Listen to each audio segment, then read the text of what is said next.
Welcome to the Salmon Runs YouTube. Enjoy the video. In this video, I will help you understand the essential steps for filing an H-1B petition. This complex process begins with an employer sponsoring a non-immigrant worker for a specialty occupation position.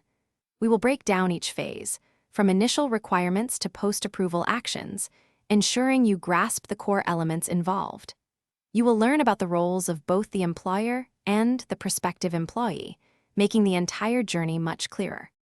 To qualify for an H-1B, both the petitioning employer and the beneficiary must satisfy distinct requirements.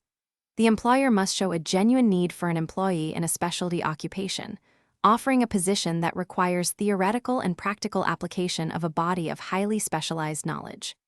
The prospective employee, in turn, must possess a bachelor's degree or its equivalent, demonstrating the necessary education and professional qualifications for the role. The next crucial step involves the labor condition application, which the employer must file with the Department of Labor. This process ensures fair wages and working conditions for the sponsored employee, protecting both parties. Once this application is certified, the employer then prepares Form I-129, the petition for a non-immigrant worker, along with extensive supporting documentation. This comprehensive package details the job offer, the employee's qualifications, and the employer's standing, requiring meticulous attention for a successful submission. Due to overwhelming demand, an annual lottery system often determines which H-1B petitions are selected for further processing.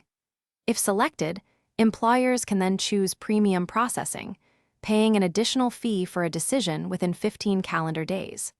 Without premium processing, standard processing times can vary significantly, sometimes extending from a few weeks to several months. Understanding these timelines is crucial for planning your professional journey and managing expectations effectively throughout the entire application phase. Thanks for watching. Consider subscribing if we helped you.